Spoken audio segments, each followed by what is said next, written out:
If you're expecting a baby, I'm sure you've already been inundated with marketing from influencers and companies left, right, and center.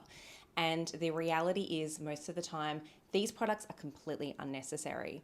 So, in this video today, I'm going to be telling you what you do not need as a new parent and perhaps what you should get instead. Hi, I'm Chrissy. I'm a mum of 2 kids, and on this channel, I review various baby products and gear that's going to make your life easier and also help you to decide where to spend your hard-earned dollars. First of all, a bassinet. Bassinets are one of those things that you probably have assumed that is an essential item. Well, really, it's not. And the reason is that babies grow out of them incredibly fast. As soon as a baby shows signs of starting to roll, which can happen really early, my second child started rolling at 8 weeks, you have to move them into a cot for safety reasons. So if your room is large enough, I honestly would recommend just buying a cot and having the mattress at the higher level and using that in your room instead. If it's a small room, I completely understand that a bassinet will be necessary to keep your baby in your room as long as possible, but also keep in mind that for safety reasons, you will have to move your baby out of the bassinet relatively early. It could be as early as 2 months. So there's some bassinets on the market that are over $1,000. And, that's a lot of money to spend on something that you're only going to be using for a couple of months. The same goes for bassinets attachments on prams. Pram bassinets are, in my opinion, completely unnecessary. I bought one for about $800 to attach to my pram. I thought it looked beautiful when I was pregnant with my first. I had no idea practically how annoying it would be to have a bassinet. They are huge to put in the car, in and out. And honestly, my first child and my second hated the bassinet. In those very early days when they're not very aware of their surroundings, it was fine.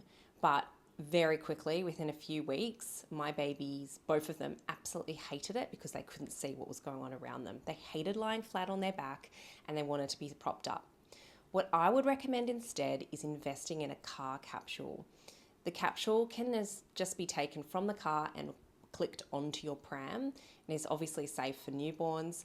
And then they can kind of see out, see the world, and you don't have to worry about that big clunky bassinet in the boot of your car. Okay, the second thing on my list is swaddles. Now this is probably another item that you think is absolutely essential, but it's not. Swaddles, especially the cotton ones that don't have any stretch to them, are the most annoying thing to use. I cannot tell you how many times I would wrap up my baby in a cotton swaddle and in 5 seconds flat, their arms would be out again. Perhaps I'm just bad at using them, but I have heard this from many of my friends as well. They are not helpful when trying to wrap up and swaddle a baby. Instead, I would really recommend getting a zip-up swaddle. Now, there's a couple of brands that are really big in Australia and probably overseas as well. Love to Dream were helpful for my first, but I actually found that the arms up and the quite thin ones meant that he was still able to move his hands around and knock his dummy out of his mouth or even startle himself at times. So it kind of defeated the purpose. So I actually really recommend the ErgoPouch swaddles. They have press studs on the arms, so once they are showing signs of rolling, you can release their arms without having to buy a whole new swaddle.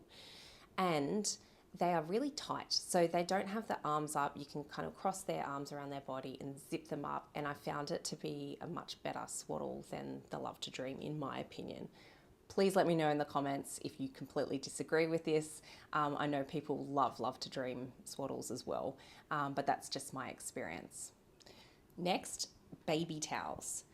I got gifted quite a few baby towels, which I'm very thankful for, of course, and I used. But if you're trying to think about how you can save money when you're preparing to have a baby, do not buy baby towels. They are small, your baby will grow out of them, but honestly, at the end of the day, you can use any towel for your baby. As long as it's soft and large enough for them to be wrapped in, it's completely fine. Just use a normal towel. The other thing is baby shoes and socks. If you are in a cold climate, of course, baby socks are essential, and I'm sure you'll be able to find some with a really elastic ankle band that will keep them on. But in my opinion, I have found socks to be so annoying. They just fall off all the time and you're constantly trying to get them back on. Instead, I really recommend getting onesies that have feet. So their feet are kept warm and you don't have to worry about socks coming on and off. Similarly, shoes. Shoes are completely pointless. They may look so adorable, but they'll come off in 2 seconds.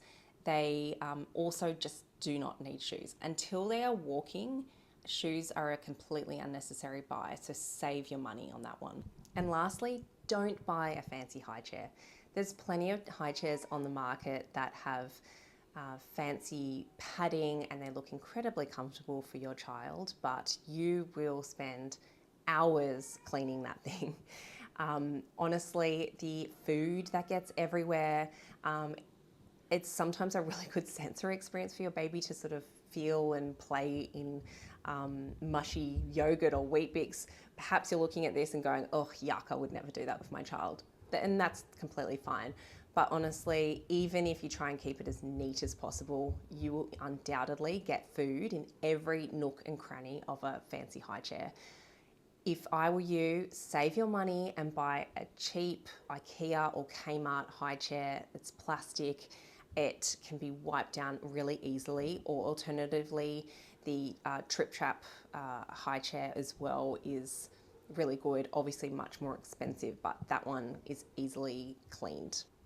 Becoming a parent comes with a lot of pressure to buy a heap of things that are supposedly meant to make your lives easier. But instead, we know that we spend our hard-earned money on stuff that is completely unnecessary. And I did that as a first-time parent and still do, to be completely honest. But I hope this video has been helpful in helping you decide what is necessary and what is not for your family, and potentially help you save some money. If you have liked this video, please like and subscribe to my channel. And if you disagree with any of the things that I have said, let me know. And perhaps there's other products that you think are completely necessary or completely unnecessary. Pop that in the comments below. I'd love to know about it.